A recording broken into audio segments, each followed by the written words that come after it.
Hello and welcome to my channel Street MBA. If this is your first time here, do well to click on the subscribe button. It's nice to have you here again. And of course, this particular episode is proudly sponsored by PiCharge. They make the fastest charging USB cable I have ever come across in my life. It charges your phone in 45 minutes, comes with 30 months warranty, and of course the problem that most phone users have is the tip of your cable always gives you and messes up, but this comes with extra padding to the tip, so whatever you do it never gives way. Anyways, today I want to talk about passion, right? There's always this argument about I have passion about this particular thing, how do I make money from my passion and stuff like that. So passion is just 1/3 of the whole equation. All right, passion is just 1/3. You've got passion, you need skill, and you need customer before you can make money from your passion. So whatever it is you're passionate about, you must always find a way to turn it around and make it into a money-making venture for you. And of course, that has to do with micro businesses. You would have noticed that most people that run small businesses, micro businesses, it always evolves out of things they are passionate about. So today I'm going to be telling you how do I start making money from my passion. And of course, the target of this edition is not to build a business idea that's going to be a mega million or multi-billion naira business or whatever, but it's more like a side hustle that you have while you do whatever it is you currently do, and you can always make money from that. And it's going to shock you that most people that run micro businesses, they make crazy ton of money. They make thousands and thousands of naira every month. And these are businesses that require less than $100 to even start. All right, so I said passion is just 1/3 of the equation. You also need skills and customer. So for example, if you're passionate about, what can I use now? Shawarma. Cool. You like shawarma a lot, you like eating shawarma a lot and stuff like that. Nobody's going to pay you to eat shawarma, right? But you're passionate about it. But how can you start making money from that passion you have for shawarma, or say fries and chips, fries and chicken rather? How can you start making money from that? So you can try to start making shawarma for people. You've done your passion, you added skill to it, you know how to make shawarma, and you got customer for it, people that are going to buy from you. So beyond just being passionate about something, you must be able to figure out a few other variables that makes them work, that would make it a side hustle that brings you income. All right, so like I said, passion is one leg of the tripod, skill is another leg of the tripod, and customer is another leg of the tripod. So if you want your passion to be more than just a hobby, you want your passion to evolve beyond just a hobby, like say photography or whatever, you must focus on income and costs. You must focus on income and cost. Unless someone pays you, your passion or your business or whatever business you build around your passion is just a hobby. Okay? Unless someone pays you for it or someone pays you to do it, your passion or your passion business is just a hobby. So yeah, I've got a couple of things written out here. That you're gonna love. So number one, passion is just 1/3. You also need skills and you also need customer. You must not forget that.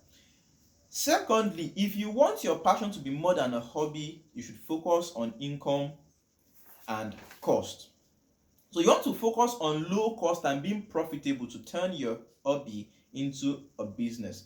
For micro businesses, your income mostly depends on your hustle. And of course, funding is easier than ever before. Most businesses can be validated with a website only. So this is what I mean by that. You want to turn your passion into a money-making venture. You want to make it into a side hustle. One of the things you want to check is this. Because it's a micro business, most of the things, the major expenses you would have is rent and food, because it's just you. So you're not incurring other expenses aside rent and food, and you are finding ways to cut down cost as much as possible, so you have low cost. and your goal is being profitable about it. So say I started an example of shawarma the other time, right? So I want to start making shawarma now. What do I need? Say I need a baking oven or whatever and all of that. I can easily get somebody around that can spare me the one they have. I don't need to, start writing a very confusing business plan, a very confusing business model that will require a large sum of money to execute. I can start with whatever it is I want. So I have passion for photography. I have a good smartphone. I can start phone photography with that. All right, so you want to focus on low cost and being profitable. And of course, one very important variable you should consider is whatever passion you have, whatever passion you want to grow into a side hustle, into a business, you must ensure you can start making money from day one. Very important, a very important aspect of turning your passion into a money-making venture. Ensure that you can start to make money from day one when you start running.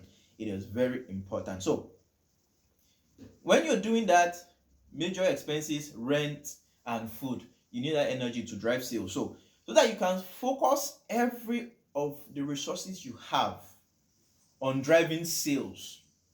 That is the goal. You must be able to sell. You must become a salesman. So whatever it is you're doing, it must be to eventually drive sales. So you want to cut down on every unnecessary expenses. You don't need a very beautiful office. You don't need a very expensive chair to start. You don't need a very expensive equipment to start.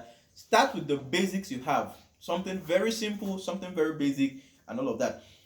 And of course, something I must state very clearly here at this juncture right now is that if you don't run your passion business as a business, the only place you run it to is into the ground.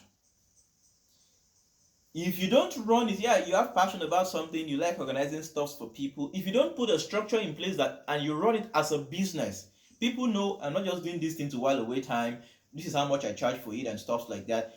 You only run it into the ground. And let me state here that when you start to do that, people are going to come with a lot of offers. They want you to do it for them for free. They want you to do stuff for them. I'm like, but this is what you just do.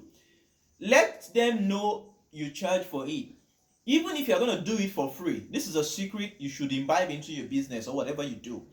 Even if you're going to do something for free for someone, always send them an invoice.